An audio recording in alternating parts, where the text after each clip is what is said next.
Hello दोस्तों, welcome to your educational channel. आपको बताते हुए बहुत खुशी हो रही है कि हमारा जो सिलेबस है ऑलमोस्ट कंप्लीट होने वाला है। अभी वीडियोस में कुछ प्रॉब्लम हो रही थी क्योंकि वॉइस का कुछ इशू आ रहा था। पिछले वीडियो में जो आपको कहानी का वीडियो मिला था उसमें भी आपको वॉइस का इशू आ रहा था, तो मैंने पीडीएफ आपको टेलीग्राम पे दे दी है। और जो आपको ये नाटक आलोचना वाली विधा से हमको आज जो प्रश्न करना है, इसमें भी एक बार रिकॉर्ड हो गया था, लेकिन इसमें वॉइस का इशू आ रहा था तो वो अपलोड नहीं हो पाया, इसलिए थोड़ा सा टाइम लग गया आपको। पर कोई बात नहीं, हम आज कंप्लीट करते हैं अपना जो नाटक से संबंधित है। तो हमने अभी प्रीवियस में देखा हमने कि हमने उपन्यास कंप्लीट कर लिया है। ठीक है, उपन्यास कंप्लीट कर लिया है, इसकी पीडीएफ भी अवेलेबल है। कहानी कंप्लीट कर लिया है हमने, और हमने निबंध देख लिया है। ठीक है, निबंध देख लिया है जो आपके जैसे ये निबंधकार हैं। ठीक है, आलोचना नहीं किया है, आलोचना अभी हम करेंगे, हम नाटक के साथ आलोचना को करेंगे। ठीक है, तो हमने निबंध कर लिया है, कहानी कर लिया है, उपन्यास कर लिया है। आज हम देखेंगे नाटक और आलोचना, और इसके साथ साथ ही ये जो आपका दिया हुआ है रेखाचित्र, संस्मरण, आत्मकथा, ये सब चीजें हम जो आपके सिलेबस में दिया हुआ है हम वो देखेंगे। ठीक है, तो हम शुरू करते हैं अपना नाटक से। नाटक से हम शुरू करते हैं और हम देखते हैं कि जो हमारा नाटक दिया हुआ है, हमें कौन कौन से नाटक दिए हुए हैं यहाँ पर। हमें नाटक दिए हुए हैं जैसे आपका अंधेर नगरी है, ठीक है, अंधा युग है। और आपका कौन कौन सा नाटक दिया हुआ है, आपका दिया हुआ है कोणार्क। ठीक है, कोणार्क दिया हुआ है। और आपके जो सिलेबस के अनुसार से हमारे पास जो नाटक है वो है लहरों के राजहंस और चंद्रगुप्त। ठीक है, अंधेर नगरी, अंधा युग 2, लहरों के राजहंस 3, 4 और ये 5, तो टोटल 5 हमको दिए हुए हैं, तो उनके अनुसार से हम अपना यहाँ पर देखेंगे। ठीक है, तो चलिए शुरू करते हैं, देखते हैं अपना पहला जो प्रश्न है वो है आपका अंधेर नगरी नाटक से। किससे है? अंधेर नगरी नाटक से है। तो इसमें ये पूछ रहे हैं कि ये जो संवाद है, जात ले जात टके शेर जात, 1 टका दो, हम अभी अपनी जात बेचते हैं। ठीक है, तो इस पे पूछा गया है कि टके के वास्ते, है ना, ये जात बेचने वाले जो ब्राह्मण हैं, ब्राह्मण कि इस संवाद का व्यंग्यार्थ क्या है। क्या है व्यंग्यार्थ? कि यहाँ पर क्या है, यहाँ नगण्य, साधारण, विशिष्ट, असाधारण सब एक ही भाव बिक रहे हैं, या फिर यहाँ पर क्या है, नगण्य, साधारण, विशिष्ट हो जाता है, या यहाँ पर सामंती मूल्य अक्षुण्ण रहते हैं, या फिर राजतंत्र में मूल्य व्यवस्थाएं अपरिवर्तनीय हैं। तो इसका उत्तर होगा प्रथम, यानी ए। ठीक है, इसका उत्तर क्या आएगा आपका? ए। इसका उत्तर आएगा आपका ए। ठीक है, आगे हम देखते हैं। आगे हम देखते हैं कि जो जो आपकी सिलेबस के हिसाब से हमको इम्पोर्टेंट लगेगा, हम वो कंप्लीट करने की कोशिश करेंगे। बहुत ज़्यादा हम डिटेल में पढ़ने की कोशिश नहीं करेंगे, क्योंकि बहुत ज़्यादा डिटेल में मैंने लास्ट टाइम देखा करवाने में, तो आपका वीडियो बहुत बड़ा हो गया और आपको क्वेश्चंस नहीं मिल पाए हैं। और हमारा मकसद क्या है, हमारा उद्देश्य ये है कि हम आपको बहुत से ज़्यादा एमसीक्यूज करवाएं, जिससे आपकी जो तैयारी हो वो बहुत अच्छी हो जाए। ठीक है, आगे हम देखते हैं कि जो आपका प्रश्न नंबर 3 है उसमें पूछा गया है कि कौन सा निबंधकार द्विवेदी युग का नहीं है। चूंकि ये नाटक है, लेकिन इसमें निबंध के उद्देश्य में आपसे पूछा गया है, तो हम यहाँ पर चूंकि प्रश्न आ गया था तो हम इसको यहाँ सॉल्व कर लेते हैं, और इसका उत्तर है आपका कुबेरनाथ राय। अब आप देखिए कि आपका जो अंधा युग है वो आपको सिलेबस में दिया हुआ है। ठीक है, तो सिलेबस में आपका जो ये प्रश्न दिया हुआ है, तो इसी के अनुसार से हम जो अ, जो प्रश्न है उनको करेंगे। अंधा युग में हम देखेंगे कि पूरे अंधा युग के ये पात्र आपको यहाँ पर दिए हुए हैं। ठीक है, तो इसका जो उत्तर होगा वो होगा ये वाला। ठीक है, और इसका उत्तर होगा ये, अश्वत्थामा का होगा ये, और संजय का होगा ये। ठीक है, आप पढ़ लीजिएगा, क्योंकि हो सकता है आपको ये प्रश्न ये कथन लिख के दे दिया जाए और आपसे पूछे कि ये कथन किसका है, क्योंकि अंधा युग तो आपके सिलेबस में दिया हुआ है। ठीक है, आगे हम देखेंगे कि जो कोणार्क है, ठीक है, कोणार्क के अलावा अंधा युग, अंधेरा नगरी, इन सब के भी जो एमसीक्यूज आपके प्रीवियस ईयर यानी कि नेट में पूछे गए हैं, हम उनको यहाँ पर सॉल्व करेंगे। अंधा युग के अंकों का नाम क्या है? अंकों के नाम में हम 5 अंक देखते हैं। पहले, कौरव नगरी का विनाश नहीं है, नहीं कौरव नगरी नहीं है, कौरव नगरी। ठीक है, पांडव विजय ये भी नहीं है, क्या है? पशु का उदय और गांधारी का शाप है। ये इससे 3-4 प्रश्न आपके बनेंगे। या तो आपसे पूछा जाएगा इनमें से कौन नहीं है, या फिर दे दिया जाएगा क्रम में कौरव नगरी, पशु का उदय, गांधारी का शाप और अर्ध सत्य, ऐसे दे दिया जाएगा प्रभु की मृत्यु। उसमें से आपको क्रम जमाना रहेगा। ठीक है, ऐसे प्रश्न भी आपको यहाँ पर दे सकते हैं। ठीक है, आगे हम देखते हैं कि जयशंकर प्रसाद के नाटकों का सही अनुक्रम लगाइए। मोस्ट इंपॉर्टेंट इसलिए आईएमपी है क्योंकि जयशंकर प्रसाद जो है वो अपने नाटकों के लिए बहुत ही प्रसिद्ध हैं। ठीक है, बहुत प्रसिद्ध हैं, इसलिए उनका आपको पहला कौन सा था, ठीक है, और अंतिम कौन सा है, ये आपको जानना बहुत जरूरी है। और इसका समय ये भी आपको जानना बहुत जरूरी है। जब तक आपको समय नहीं होगा आप ऐसे प्रश्न को सॉल्व नहीं कर सकते। तो पहला जो प्रायश्चित है, ठीक है, प्रायश्चित का जो समय है वो है जयशंकर प्रसाद का प्रथम प्रथम की, अगर हम मतलब स्टार्टिंग के नाटक, पहले तो मैंने बता दिया कि जयशंकर है, ठीक है, लेकिन अगर हम जयशंकर के प्रारंभिक नाटकों को देखें तो उसमें उसमें आपको मिलते हैं सज्जन, कल्याणी परिणय, करुणालय, प्रायश्चित। ठीक है, तो इसका जो समय है वो 1913 है और इसका समय है 1915। विशाख का समय है 1921 और कामना का समय है 1927। तो इस अनुक्रम से अगर हम देखें तो आपका उत्तर होता है ये। ठीक है, ये आपका उत्तर सही होता है। आगे हम बहुत डिटेल में, मैं इसके बारे में नहीं बताऊंगी कि बहुत डिटेल में बताने लगो वीडियो बहुत बड़ा हो जाता है। ठीक है, अब आगे देखो, ये जो आपका प्रश्न है, ये इस प्रश्न में खासियत ये है कि ये जो प्रश्न है, ये 4 जो आपको ये दिए हुए हैं पात्रों के नाम, ये 4 अलग अलग उपन्यास से हैं।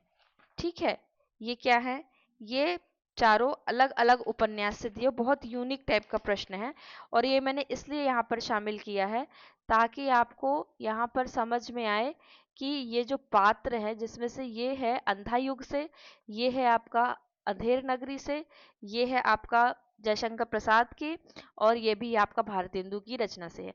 तो गांधारी और भिष्टी, गांधारी के सामने लिखा था कि मैंने दुर्योधन से कहा था। ठीक है, मैंने दुर्योधन से कहा था, ये आपको इसी पेज में पीडीएफ में आगे मिल जाएगा। मैंने वहाँ सर्कल नहीं किया है कर्सर, क्योंकि टाइम लग जाएगा। मैंने दुर्योधन से कहा था कि धर्म जिधर होगा ओ मूर्ख उधर जय होगी। तो ये तो अंधा युग का ही स्टेटमेंट है और गांधारी का ही है। ठीक है, तो इसका जो उत्तर होगा वो यही होगा।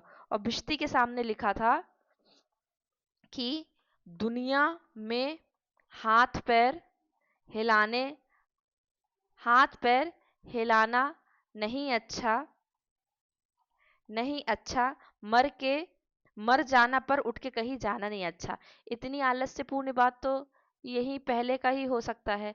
देवसेना ने कहा देश की दुर्दशा निहारोगे डूबते को कभी उबारोगे।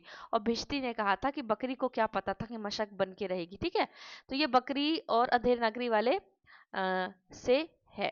ठीक है, आगे हम देखते हैं कि जो मोहन राकेश का इस नाटक हमारे में दिया हुआ है, कौन सा नाटक दिया हुआ है, उनका नाटक दिया हुआ लहरों के राजहंस। ठीक है, तो लहरों के राजहंस के अलावा उनका एक नाटक था आधे अधूरे। ठीक है, और एक नाटक था उनका अ, जो अ, कालिदास पर आधारित है, वो है। और एक और है पैरों तले जमीन, वो उतना इम्पोर्टेंट, आषाढ़ का एक दिन, ठीक है, आषाढ़ का एक दिन कालिदास के जीवन पर आधारित है वो, इनका ये 3 प्रमुख नाटक है। तो आप इनके अन्य नाटकों को भी देखते जाइएगा, ठीक है। आगे हम देखते हैं कि महाभारत के अंतिम अंश को बनाकर लिखा गया नाटक कौन सा है। आपको इनका वर्ण विषय पता होना चाहिए। अंधा युग है आपका उत्तर, ठीक है। आगे हम देखते हैं कि ये भी जयशंकर प्रसाद के नाटकों से लिया गया है, स्कंदगुप्त से, जो कि हमारे सिलेबस में नहीं है, पर हमारे सिलेबस में क्या है, चंद्रगुप्त। तो इससे पूछा गया था कि पात्र कौन कौन से हैं, तो एलिस है, लीला है, नीला है, जयमाला नहीं है, ठीक है। आगे हम देखते हैं कि जो अंधा युग है, ठीक है, अंधा युग के संबंध में निम्नलिखित कथनों पर विचार कीजिए, ठीक है। इसमें युद्ध से उत्पन्न होने वाली मूल्यहीनता, अमानवीयता, विकृति, कुंठा, व्यक्तिक और सामूहिक विघटन का सजीव चित्र प्रस्तुत किया गया है। इसके तृतीय अंक का शीर्षक गांधारी शाप है, नहीं। ये इलियड के जो नाटक है, वेस्टलैंड का प्रभाव इससे माना जाता है, ये भी उत्तर नहीं हो सकता है। तो इसमें 2 उत्तर हम क्रॉस कर दें, यदि अगर हम इसके 2 उत्तर क्रॉस कर दें, दूसरा और चौथा, ठीक है, दूसरा और चौथा, तो हमको अपना उत्तर मिल जाएगा और हमारा उत्तर होगा ये, ठीक है। आगे हम देखते हैं, सुमेलित कीजिए, चंद्रगुप्त नाटक में कौन है, लीला है, और अंजो दीदी में कौन है।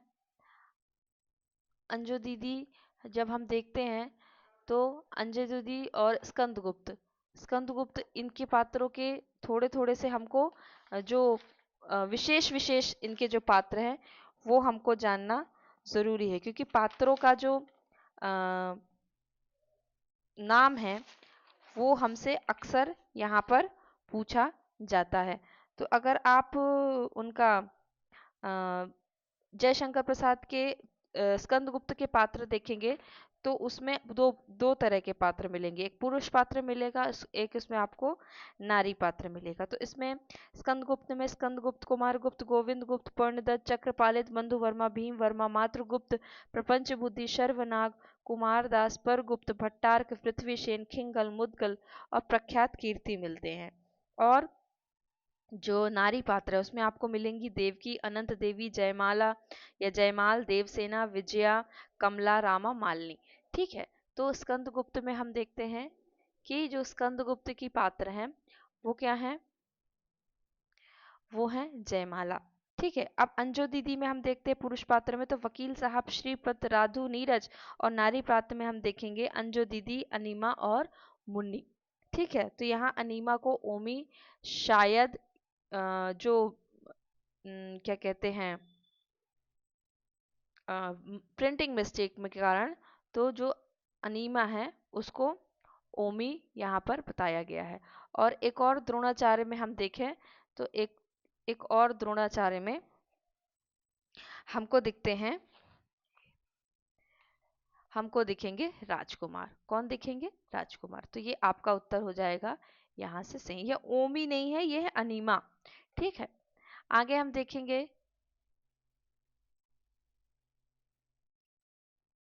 आगे हम और देखते हैं विशेष विशेष, बाकी आपको सब चीज़ें हैं, आप पढ़ लीजिएगा अपने समय अनुसार जितना आपको समय मिले और आपको जो अच्छा लगे। नाटक के मंचन में यक्ष ज्ञान का प्रयोग किस निर्देशक ने सर्वप्रथम किया, तो उत्तर है आपका गिरीश कर्नाड।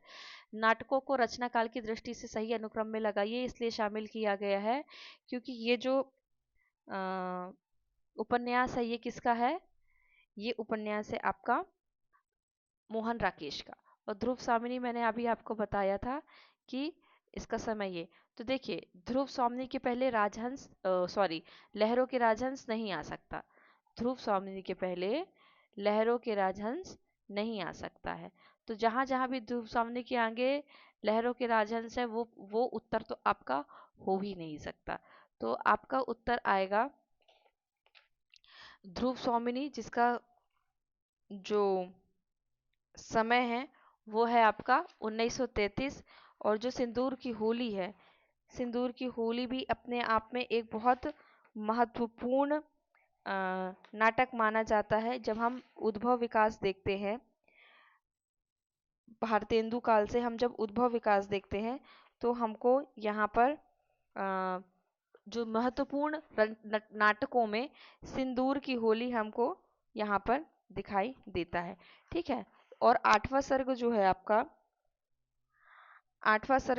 आपका वो है आपका अ, आधुनिक, मतलब प्रसाद और मुंशी प्रेमचंद के बाद के नाटकों में इसका नाम हमको दिखता है। सिंदूर की होली जो है आपका 1934 के आसपास है, और ये बाद का है, ये बहुत बाद का है। मतलब सबसे लास्ट 1900 की 19वीं 18वीं 20वीं शताब्दी के सबसे लास्ट वाले दशक का है ये आपका। ठीक है। आगे हम देखते हैं कि इस क्रम से अगर हम देखें, ठीक है, इस क्रम से अगर हम देखें तो हमारा प्रथम में आएगा ध्रुव स्वामिनी और सिंदूर की होली, फिर राजहंस, फिर आएगा आठवां सर्ग। ठीक है। आगे हम देखते हैं, अगेन आपका क्या आ गया, आपका आ गया है यहाँ पर मोहन राकेश के। इसलिए इसको ये कर रहे हैं हम क्योंकि मोहन राकेश के जो नाटक है, पहली बात तो वो इम्पोर्टेंट है, दूसरी बात ये है कि वो आपके सिलेबस में दिए हुए हैं। ठीक है, वो आपके सिलेबस में दिए हुए हैं, इसलिए आपके लिए वो इम्पोर्टेंट हो जाते हैं, इसलिए हम यहाँ पर उनका उल्लेख करेंगे। यहाँ पर जो आपका आठवां सर्ग था ना, इसका सन था 1976। मैंने यहाँ पर इसलिए कर दिया क्योंकि अगली बार अगर आपको ऐसा कोई प्रश्न आए तो आपको इनका उत्तर बनना चाहिए। ठीक है, आप एक बार बता दिए तो दोबारा यहाँ पर बताने की जरूरत नहीं होगी, क्योंकि आपको वैसे भी पता होगा। आषाढ़ का एक दिन, लहरों के राजहंस। अभी हमने लहरों के राजहंस को देखा, आधे अधूरे, और मैंने आपको बताया था कि जो मोहन राकेश का जो पैरों तले जमीन है ना, ये कंप्लीट नहीं था। ठीक है, ये क्या था मोहन राकेश का, ये कंप्लीट नहीं था, इसीलिए इसीलिए उनका जो हम तीन ही नाटक प्रमुख रूप से मानते हैं। ठीक है, उनके प्रमुख तीन ही नाटक हम प्रमुख रूप से मानते हैं।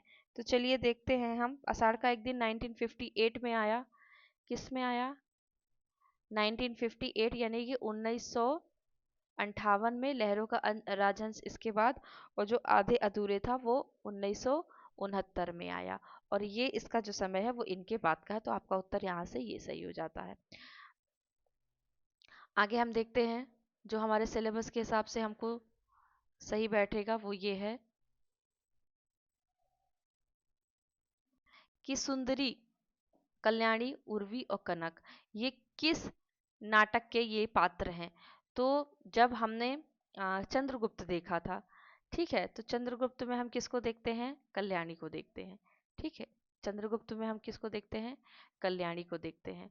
और सुंदरी को हम किसको देखते हैं? सुंदरी को लहरों के राजहंस में।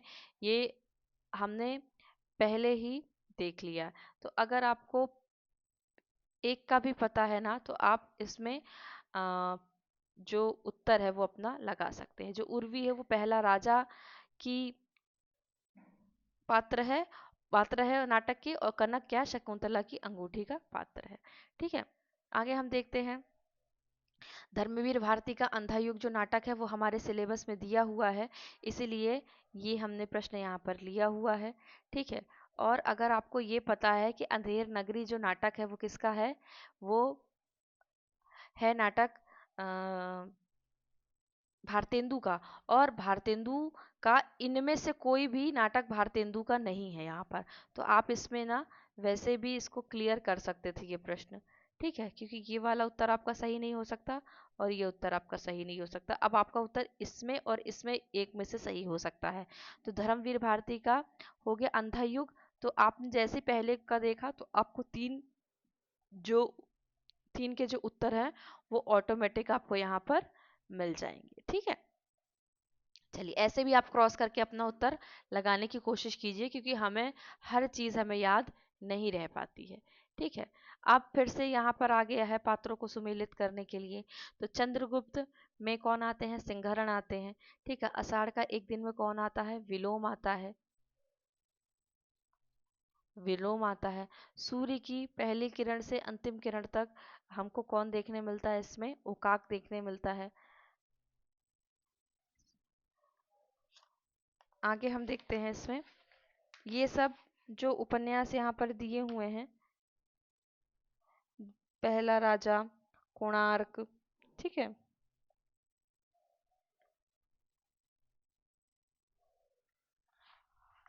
तो यहाँ पर हम देखते हैं प्रश्न नंबर 20 है आपका। तो 20 में हम देखेंगे, हाँ, यहाँ पर हम देखेंगे पहले का आएगा फोर्थ यानी कि सिंहरण, आषाढ़ का एक दिन का विलोम, सूर्य की अंतिम किरण से पहली किरण तक ओकाक, और आपका देहांतर का आएगा पुरु। ठीक है, तो आपका उत्तर जो बी है वो यहाँ पर सही हो जाएगा। आगे हम देखते हैं, ये बहुत अच्छा प्रश्न है। निम्नलिखित में से कौन सी रचना नाट्य काव्य नहीं है? ठीक है, नाट्य काव्य गीति काव्य आपने पढ़ा होगा, और ये इसलिए भी इम्पोर्टेंट है क्योंकि ये आपके सिलेबस में भी है, तो आपको पता होगा कि जो परशुराम की प्रतीक्षा है वो नाट्य काव्य नहीं है। ठीक है, आगे हम देखते हैं फिर से मल्लिका जो है वो आषाढ़ का एक दिन की पात्र है। देवसेना किसकी पात्र है? स्कंदगुप्त की। शर्मिष्ठा और शीलवती, ये दो जो हैं, ये भी जो जब हम उद्भव विकास देखते हैं, ठीक है, हम जब उद्भव विकास देखते हैं तो हमको इनका नाम देखने मिलता है। ठीक है, तो इसका उत्तर होगा आपका जो शीलवती है वो किसका है? वो है सूर्य की पहली किरण से अंतिम किरण का, और जो शर्मिष्ठा है वो आपकी वो है देहांतर से। तो इस दृष्टि से अगर आप देखें तो आपका उत्तर होता है ये सही। ठीक है, ये इसलिए इम्पोर्टेंट है ये वाला प्रश्न क्योंकि ये आपको उद्भव विकास से है ये प्रश्न नाटक के। तो रणधीर प्रेम मोहिनी तप्ता संवरण और संयोतक संवितर ये इनके नाटक है, लेकिन महारानी पद्मावती नहीं है। ठीक है, आगे हम देखें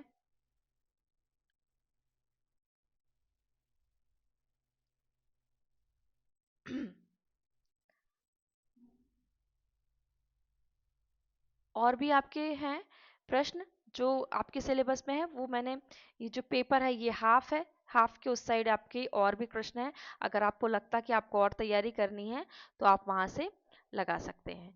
यहाँ आप देखेंगे कि जो अंधेर नगरी का पात्र है वो कौन है? नारायण। कोर्ट मार्शल में हम देखते हैं रामचंद्र को, और द्रौपदी, द्रौपदी में हम देखते हैं किसको? सुरेखा को। ठीक है, द्रौपदी में हम किसको देखते हैं? सुरेखा को देखते हैं।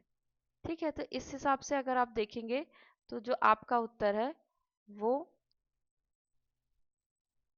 सही इस तरीके से होगा। ठीक है, नारायण दास से भी आप लगा सकते हैं अपना उत्तर। आगे हम देखते हैं प्रसाद के नाटकों में रस और द्वंद्व का समन्वय हुआ है।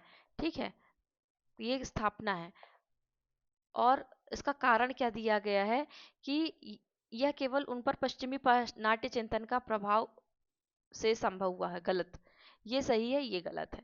ठीक है, इसका उत्तर ए आएगा आपका।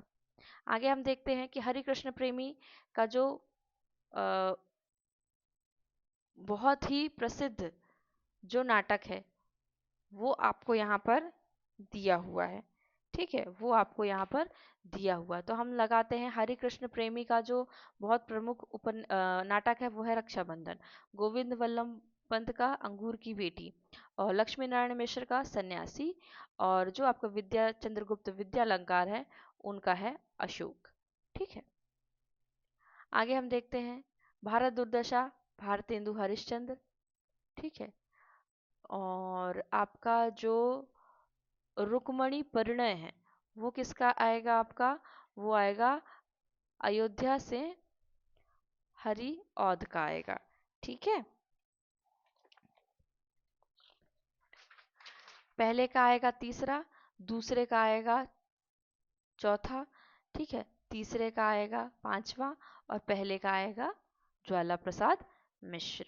ठीक है, आगे हम देखते हैं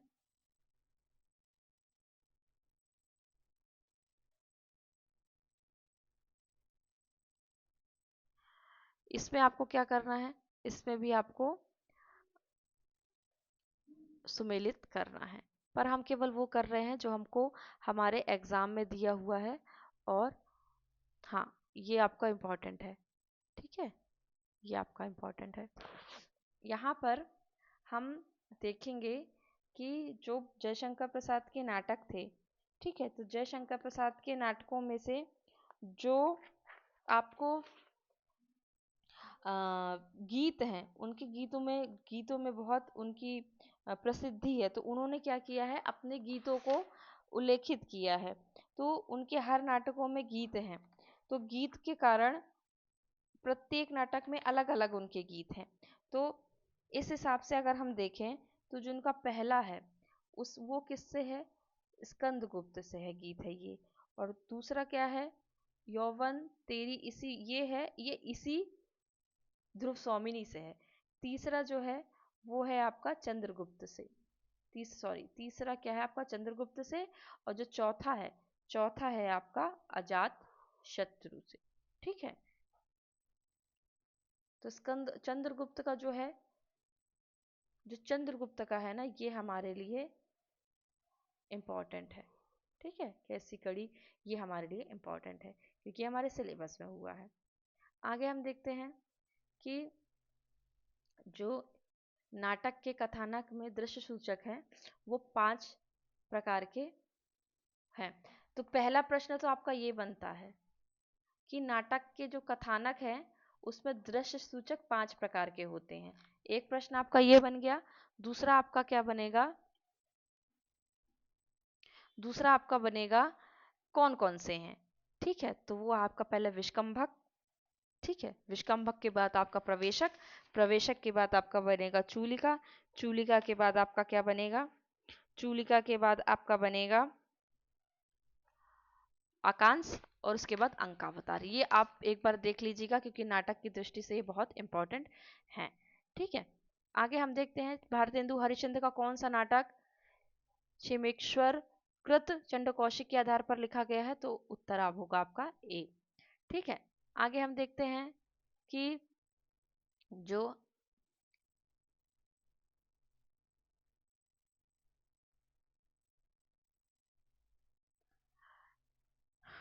ये देख सकते हैं आप, ये अच्छा प्रश्न है कि जो विशस्य विषमोधम है ये क्या है, एक घूट क्या है, चंद्रावली क्या है, और करुणालय क्या है। ये क्या होता है, जब हम नाटक के संदर्भ में देखते हैं, ठीक है, नाटक के संदर्भ में देखते हैं तो हमको ये जो प्रकार है नाटक के वो हमको देखने मिलते हैं, ये हमको देखने मिलते हैं। तो यहाँ पर हम देखें जो चंद्रावली है, चंद्रावली क्या है, चंद्रावली है एक नाटिका, ठीक है।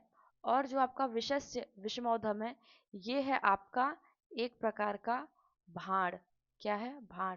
और जो एक घूट है वो है आपका एकांकी, और करुणालय क्या है, गीति नाट्य, ठीक है। तो इनके बारे में ये किसकी रचना है और कब लिखी गई, और इसका जो नाट्य रूप है वो क्या है, ये आपके लिए जानना जरूरी है। अब हम यहाँ पर फिर से नाटक के संबंध में कथन देखते हैं। ये इसलिए मैं इसको करवा रही हूँ क्योंकि ये इंपॉर्टेंट है, ये कोटेशन के रूप में भी आपसे कथन के रूप में भी पूछा जा सकता है कि ये किसका कथन है या किसके लिए कथन है, या तर्क और कारण में भी आपको दे सकता है। तो कथन है कि नाटकों में रस और द्वंद्व का समन्वय है। क्यों, क्योंकि उनके नाटकों की संरचना पश्चिमी और भारतीय जो आत्मा है वो क्या है, कि उनका जो नाटक की संरचना है वो तो पश्चिमी है, लेकिन जो उनकी आत्मा है वो क्या है, वो है भारतीय, ठीक है। तो इसका उत्तर क्या होगा, सही, क्योंकि नाटक में रस और द्वंद्व का समन्वय है, ठीक है, और उनसे बात सच है कि उनकी जो आत्मा है वो भारतीय है, संरचना क्या है, वो पश्चिमी है। अतएव दो बालुकापूर्ण कगारों के बीच एक निर्मल स्रोत वाहिनी का रहना आवश्यक है। चंद्रगुप्त नाटक का बहुत प्रमुख पात्र का कथन है, और वो कौन है, चाणक्य, ठीक है, कौन है वो है आपके चाणक्य। आगे हम देखते हैं कि आगे हम देखते हैं यहाँ पर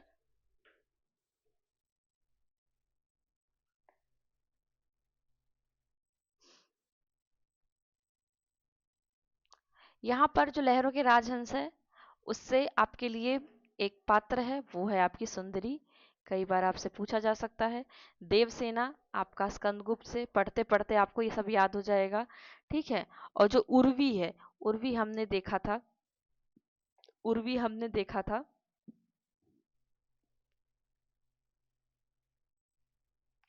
ये थोड़ा सा इसको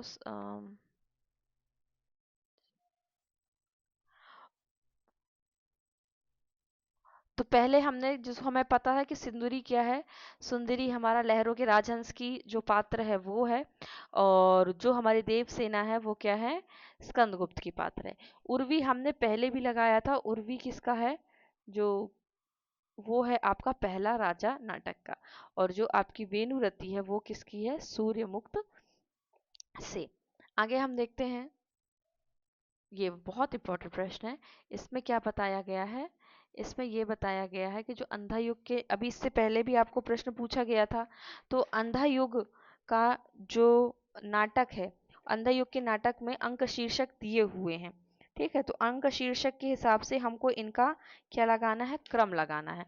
तो क्रम के अनुसार से हम देखें तो कौरव नगरी पहला आता है, पशु का उदय दूसरा आता है, अश्वत्थामा का अर्ध तीसरा आता है, और गांधारी का शाप चौथे नंबर पे आता है। तो इसका उत्तर आपका प्रथम ही सही हो जाएगा। ठीक है। जयशंकर का जो नाटक है, कौन सा, चंद्रगुप्त, ये नाटक स्वतंत्रता और गणतंत्र का यूटोपिया है, बिल्कुल सही। उन पर वर्तमान से पलायन और इतिहास के गड़े मुर्दे उखाड़ने का जो आरोप लगा है वो सही है, ये गलत है। ठीक है, ये क्या है, ये गलत है। ऐसा कोई आरोप उन पर नहीं लगा है ना, उन पर ऐसा कोई आरोप नहीं लगा। तो इसलिए उत्तर हो जाएगा आपका ये वाला। आगे हम देखते हैं कि अ, जो लोकमंचीय रूप में प्रचलित है जो नाटक के प्रकार ना, वो यहाँ पर दिया हुआ है आपको। सांग, विदेशिया, माच और ख्याल। अगर आपको इसमें से कुछ भी नहीं आता है तो मैं आपको बताती हूँ कि आप कैसे इस प्रश्न को हल करेंगे। अगर आपको एक भी पता है, मैंने पढ़ाया है अपने नोट्स में, कितना हमने माच के बारे में पढ़ा है। जो माच जो है वो मालवा और निमाड़ से संबंधित है। तो आपको अगर एक भी पता है ना कि जो तीसरा है, तीसरे का उत्तर क्या होगा, पहला होगा। अगर आपको एक भी ये वाला पता है तो आप इसका उत्तर सही लगा सकते हैं। ठीक है। तो सांग जो है वो कहाँ का है, हरियाणा का है। ठीक है। विदेशिया कहाँ का है, बिहार का है। और जो ख्याल है वो कहाँ का है, राजस्थान का है। मार्च आपको अगर याद होगा तो आप इसके हिसाब से आगे अपना जो उत्तर है वो लगा सकते हैं। ठीक है।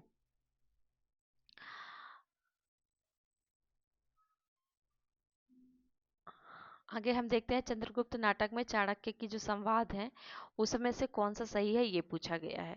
तो जो सही है वो ये है। ठीक है। कौन सा है आपका, ये वाला उत्तर बस आपका सही है। आगे हम देखते हैं, आगे हम देखते हैं कि चंद्रगुप्त हमारे नाटकों से संबंधित है, इसलिए हमने यहाँ पर उनसे जो प्रीवियस ईयर प्रश्न पूछे गए हैं उसको शामिल किया है। युयुत्सु, अश्वत्थामा, संजय, विदुर, ये आपका डिटेल में पूछा गया है, तो चारित्रिक विशेषताओं के साथ सुमेलित कीजिए। तो जो अश्वत्थामा है वो क्या है, पाश्विक प्रतिहिंसक है।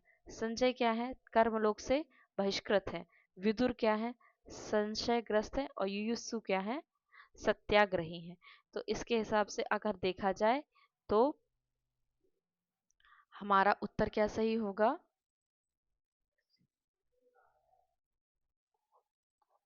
ये वाला हमारा उत्तर सही हो जाएगा। आगे हम देखते हैं कि मौलिक रचना कौन सा प्रहसन है, दो प्रहसन है उनके। ठीक है, एक है ये और एक है ये। ठीक है। आगे हम देखते हैं, आगे हम देखते हैं कि नाट्य शैलियों को प्रदेशों के साथ सुमेलित कीजिए। अभी हमने किया था सांग, नौटंकी, माच और नाचा। तो माच हमने अभी पहले पढ़ा था, कहाँ से है, माच है मालवा से। नौटंकी कहाँ से है, यूपी से। सांग कहाँ से है, हरियाणा से। और नाचा का संबंध छत्तीसगढ़ से है। ठीक है। आगे हम देखेंगे कि हमारा जो ये पीडीएफ है ये ऑलमोस्ट कंप्लीट होने वाली है। ठीक है। ये हमारे यहाँ पर प्रश्नों की संख्या जो है यहाँ पर समाप्त होने वाली है। और अगर आपको और भी प्रश्न चाहिए तो हम इसको आपके लिए उपलब्ध करवाएंगे, क्योंकि पूरी पीडीएफ दे देंगे तो आपको जो कुछ भी पढ़ना आप पढ़ सकते हैं। ये आपका कथन दिया हुआ है, पूछा किस चरित्र ने इस काव्यात्मक संवाद को कहलवाया है। इसमें ये प्रश्न का जो उत्तर है वो गलत है, क्योंकि गुरु और महंत क्या है, एक ही हैं। तो जिस बच्चे ने ये लगाया होगा उसको भी प्रश्न के अंक मिले होंगे, और जिसने ये लगाया होगा उसके, क्योंकि ये दोनों एक ही हैं और उन्होंने ये कहा था। ठीक है, तो यहाँ पर हमारे प्रश्नों की संख्या यहाँ से खत्म होती है। अब हम करेंगे अपने जो अन्य प्रश्न हैं उनको हम यहाँ पर करेंगे। ठीक है, चलिए, तो ये आपका अंतिम प्रश्न है कि जो सूची 1 से सूची 2 को हमको मिलाना है,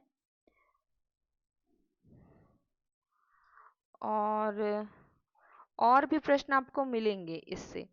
ठीक है, पर वो आपकी इच्छा के अनुसार है कि आप उनको करना चाहते हैं कि नहीं करना चाहते हैं।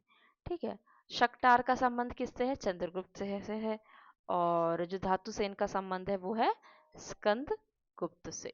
ठीक है, तो यहाँ पर हम प्रश्न करते हैं नाटक से कंप्लीट। ठीक है, अब हमारा क्या बचा है, निबंध हो गया, कहानी हो गई, उपन्यास हो गए। अब गद्य से जो इतर विधा है, इतर विधा में हम क्या देखेंगे, आलोचना। ठीक है, आलोचना देखते हैं। आलोचना में हम जैसे क्या देखेंगे कि जैसे आलोचक हैं, ठीक है, तो इनके जो महत्वपूर्ण रचनाएं हैं ना, उनसे ये प्रश्न पूछा गया। पर इसको हम इस पे कंप्लीट नहीं करते, इसको हम अगले वीडियो में कंप्लीट करते हैं, क्योंकि बहुत बड़ा हो जाएगा और पीडीएफ काफ़ी बड़ी है ये वाली, तो थोड़ा आपको टाइम लगेगा इसको सॉल्व करवाने में। ठीक है, तो अभी आपका नाटक हो गया है, ये ज़्यादा इनसे प्रश्न पूछे जाते हैं तो आप इसको देखिए, और हम मिलते हैं अपने अगले वीडियो में। तब तक हमारे साथ बने रहिए और अपनी तैयारी करते रहिए।